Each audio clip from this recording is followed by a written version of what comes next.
ఏమండోయ్! అందరికీ హాయ్ అండి. నేను కథను భావోద్వేగాలతో పాటు మాటను, గొంతును మార్చి చెప్పాలా? లేకపోతే ఏదో పాఠం అప్పజెప్తున్నట్టు చెప్పాలో మీకు ఎలా నచ్చుద్దో ఒక చిన్న కామెంట్ చేసి చెప్పండబ్బా! మరింక మనం కథలోకి వెళ్ళిపోదామా?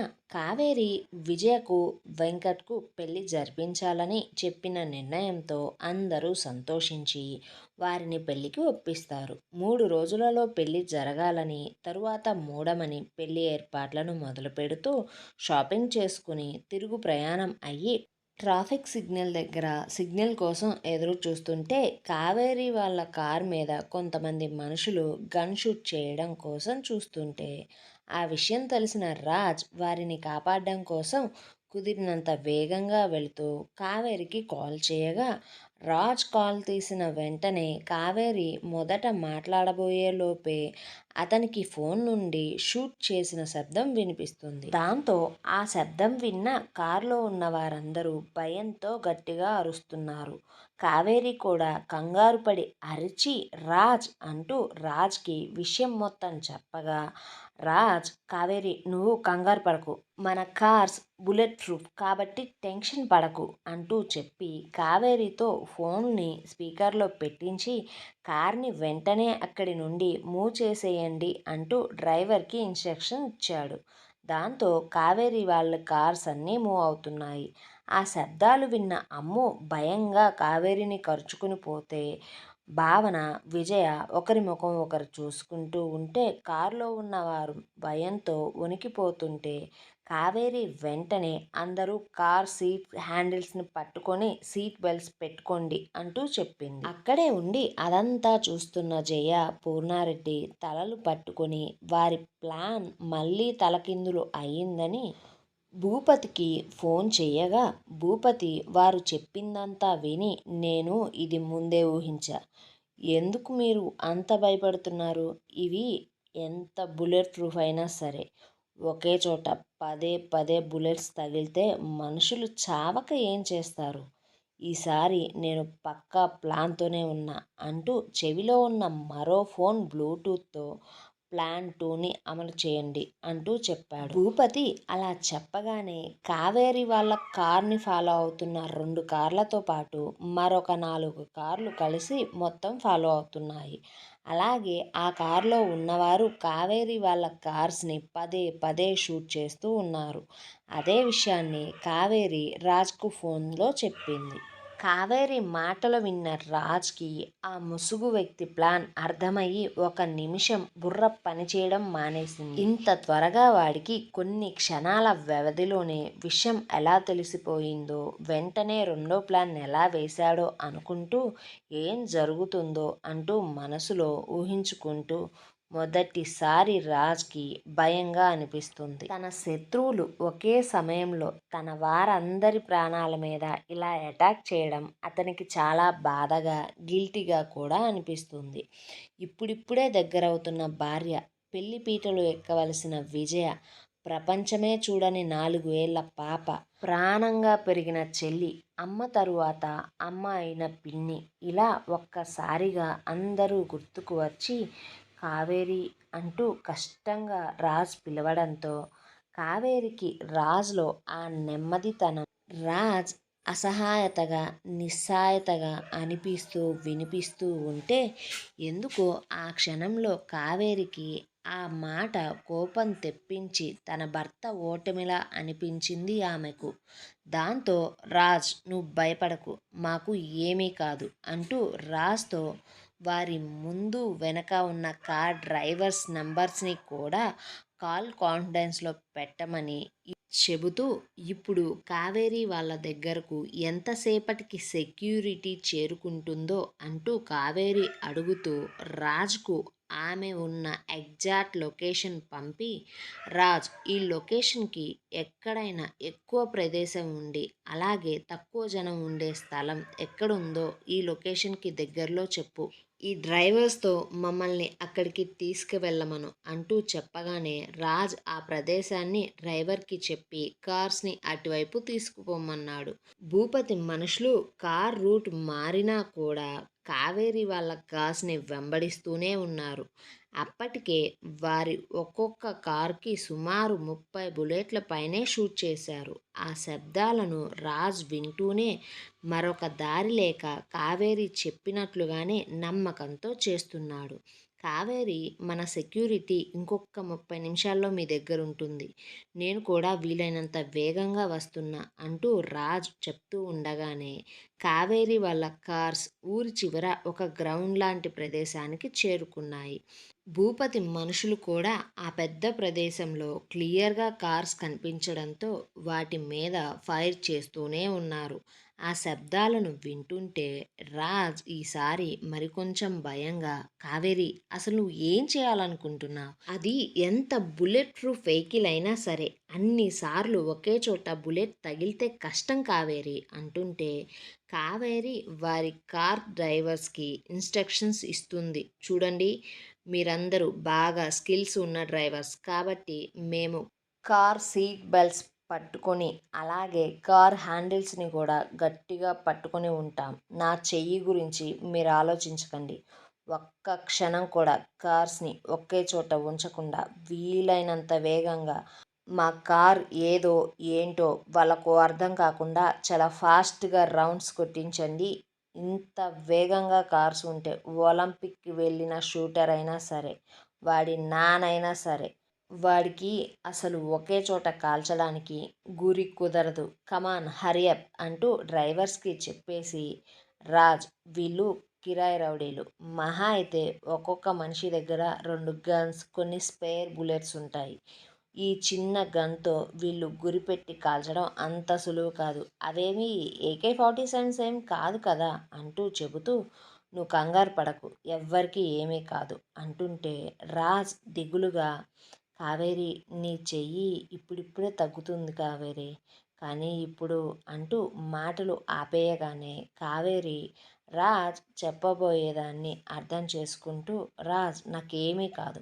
ఒకవేళ నా చెయ్యి పాడైనా సరే, పని చేయకపోయినా సరే, నువ్వు నన్ను వదలవు అనే నమ్మకం నాకుంది రాజ్ అంటుంటే, రాజ్కి కావేరి తెలివితేటలకు, సమయస్ఫూర్తికి, ఆలోచన విధానానికి, ఒక సమస్యను చూసి ఏడవకుండా, ప్రాణాల కోసం బాధపడకుండా, అలాంటి పరిస్థితిలో కూడా ఇంత తెలివిగా, ప్లాన్‌గా ఆలోచించడం చాలా బాగా నచ్చింది. అతని మెదడు ఎంత కాదంటున్నా అతని మనసు మాత్రం మాట వినకుండా కావేరి మీద మనసు పడుతూనే ఉంది. ఇప్పుడు అక్కడ అంతా కూడా కావేరి చేసిన ప్లాన్ ప్రకారమే జరుగుతుంది. ఇప్పుడు ఆ రౌడీలు కారు వెనకనే వచ్చిన జయ, పూర్ణారెడ్డి అక్కడ జరుగుతుందన్నంతా చూసి మళ్ళీ వాళ్ళ ప్లాను పకోడీ అయ్యిందని తెలుసుకొని ఈసారి పూర్ణారెడ్డి పద్మవ్యూహంలో ఇరుక్కోడానికి వాడు అర్జునుడు కాదు, అభిమన్యుడు.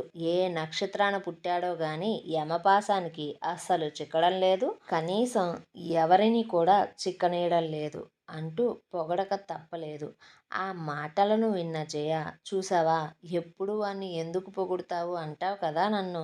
ఈసారి వాడి తెలివికి నువ్వు కూడా పొగడక తప్పలేదు అంటూ రాజ్ని తిట్టుకుంటూ చివరికి ఇంటికి చెవులు జాడించుకుంటూ తిరుగు ప్రయాణమయ్యారు ఆ ఇద్దరు. అలా ఒక 20 నిమిషాల తరువాత అక్కడికి సుమారు 10 కార్లు వచ్చి ఆ రౌడీల కార్లను చుట్టుముట్టి వారితో చెడుగుడు ఆడుకుంటున్నారు.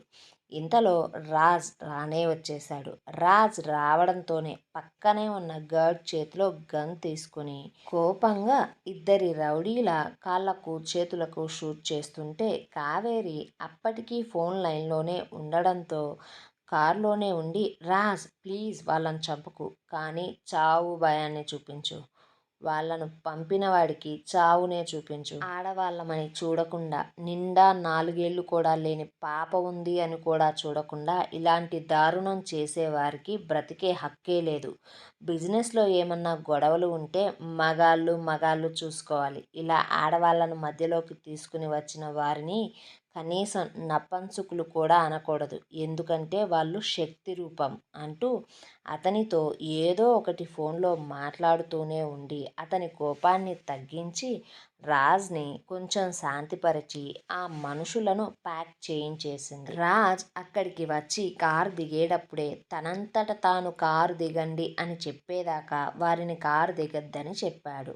అలా అక్కడ మనుషులందరినీ క్లియర్ చేసిన తరువాత అక్కడ ఇంకా ఎలాంటి ప్రాబ్లం లేదు అని క్షుణ్ణంగా పరిశీలించిన తరువాతే కావేరి వాళ్ళను కారు దిగమని చెప్పాడు. రాజ్ వారి కారు దగ్గరికి వచ్చి చూడగా దాని నిండా బుల్లెట్ గుర్తులే ఉన్నాయి. రాజ్ రావడాన్ని చూసిన మిత్ర వేగంగా కారు దిగి అన్నా అంటూ బాధగా రాజ్ని హగ్ చేసుకుంటే వినీత్ మిగిలిన వారందరికీ దిగడానికి సాయం చేసి వాటర్ బాటిల్స్ని అందించాడు. రాజ్ అందరినీ క్షమాపణగా చూడగా వారందరూ జరిగిన దాన్ని తలుచుకుంటూ భయపడుతూ త్రుటిలో తప్పిన ప్రమాదాన్ని తలుచుకుని దేవుడికి కృతజ్ఞతలు చెప్పుకుంటూ కొంచెం ఆ స్థితి నుంచి తేరుకొని ఒకరినొకరు పరిశీలనగా చూసుకుంటూ అమ్ముని చూడగా ఆ పాప అసలు స్పృహలోనే లేదు. దాంతో వారు కంగారు పడుతుంటే విజయ కంగారేమీ వద్దు, భయపడద్దు, బాగా భయపడింది కాబట్టి స్పృహ తప్పింది అంతే, ఏమీ కాలేదు. ఇప్పుడు అమ్ముని నిద్రపోనివ్వండి, ఇంటికి పోయాక లేపుదాం, లేచి ఏడిస్తే అది తనకు వచ్చిన బ్యాడ్ డ్రీమ్ అని చెబుదాం అంటుంటే రాజ్ కావేరి దగ్గరకు వెళ్ళి ఆమెను మనస్ఫూర్తిగా గుండెలకు హత్తుకుని చిన్నగా నుదుటి మీద ముద్దు పెట్టుకున్నాడు. దాంతో కొంచెం కావేరికి ఇబ్బందిగా అనిపించి రాజ్ కౌగిలిలో నుంచి కదులుతూ చిన్నగా మూలుగుతూ ఉంది. దాంతో రాజ్ వెంటనే ఆమెను వదిలి తనను చూడగా ఆమె భుజం బాగా కమిలిపోయి అక్కడ ఎర్రగా అయ్యి వాపు రావడం మొదలయ్యింది. ఆ నొప్పిని భరించలేక కావేరి ఆ బాధను కూడా బయటపెట్టలేక పడుతున్న బాధను చూసి వెంటనే రాజ్ కావేరిని చెక్ చేయమని విజయకు చెప్పగా విజయ అక్కడే రౌడీల చేతి నుండి పడిపోయిన కత్తిని తీసుకొని కావేరి భుజభాగంలో డ్రెస్ని కోసి భుజాన్ని పరిశీలనగా చూసి రాజ్ హాస్పిటల్కి తీసుకుని పోవాలి, నాకు తెలిసి ఏమీ కాలేదు, కానీ ఒత్తిడికి కారులో కుదుపులకు సీట్ బెల్ట్ ర్యాపిడ్కి ఇలా అయ్యింది, అయినా ఒకసారి చెక్ చేయించడం మంచిది అనగా రాజ్ వినీత్ వైపు చూస్తూ వినీత్, నువ్వు వీళ్ళను తీసుకుని ఇంటికి జాగ్రత్తగా వెళ్ళు, నేను కావేరిని తీసుకుని హాస్పిటల్కి పోతా, సెక్యూరిటీలో సగం నువ్వు తీసుకుని పో, సగం నేను తీసుకుని పోతా అంటూ వెంటనే బయలుదేరుతూ ఆ 3 కార్స్ని ఇంటికి తీసుకుని వెళ్ళొద్దు, గ్యారేజ్కి తీసుకుని పొమ్మని డ్రైవర్స్కి చెప్పాడు. హాస్పిటల్లో చెకప్స్ అన్నీ చేయించుకున్న తరువాత ఇంటర్నల్ దెబ్బలు తగలలేదని, అక్కడ ఒత్తిడి తగలడం వల్లే అలా జరిగిందని కొన్ని మెడిసిన్స్ను మరికొన్ని ఆయింట్మెంట్స్ను ఇచ్చి పంపించేశారు. తిరిగి ఇంటికి వస్తున్న సమయంలో రాజ్ బాధగా చిన్న గొంతుతో సారీ, నా వల్లే ఈరోజు ఇలా అంతా జరిగింది అంటుంటే కావేరి రాజ్నే చూస్తూ అతను అలా ఉండడం ఆమెకు అస్సలు నచ్చడం లేదు. దాంతో చూడు రాజ్, నువ్వు ఒక బిజినెస్ మ్యాన్వి, అందువల్ల నీతో ఉన్నవారికి ఇలాంటి చిక్కులు చాలా సహజం. నేను నీ భార్యగా వచ్చినందుకు నాకు ఇలా జరిగింది అని నువ్వు అనుకుంటున్నావు.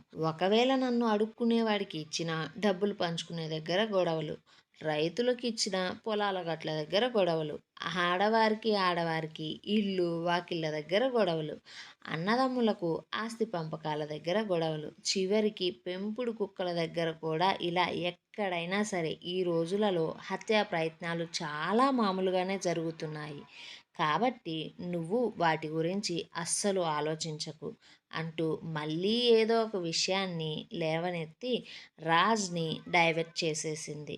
కానీ రాజ్ ఇంకా ముభావంగానే ఉండడాన్ని చూసి రాజ్, నీకు కోపం ఎక్కువ అంటే నమ్ముతానేమో కానీ నువ్వు తప్పు చేసావంటే మాత్రం నేను నమ్మను. నాకు తెలిసి నేను నమ్మిన దాని ప్రకారం అయితే నువ్వు తప్పు చేయడం వల్ల మేము ఈరోజు ఈ స్థితికి రాలేదు అంటూ అతనిని చూస్తుంటే కావేరి మాటలన్నీ విన్న రాజ్ చాలా ఇష్టంగా ప్రేమగా ఆమెనే చూస్తూ రెప్ప వేయడం కూడా మర్చిపోతే కావేరి ఇబ్బందిగా కదులుతూ ఏంటి అలా చూస్తున్నావు అంటూ అడగగానే రాజ్ ఆమెకు చాలా దగ్గరగా జరిగి నువ్వు నన్ను ఎప్పటి నుంచి ఇష్టపడుతున్నావు అంటూ కావేరిని అడగ్గా కావేరి రాజ్ మాటను వినగానే కంగారుగా నేనా, నిన్న ఇష్టపడుతున్నానా? అదేం లేదే అంటూ చూపును తిప్పుకొని ఎటో చూస్తూ ఉంటే రాజ్ గుర్రుగా మొహం పెట్టి ఎందుకు అబద్ధాలు చెప్తున్నావు?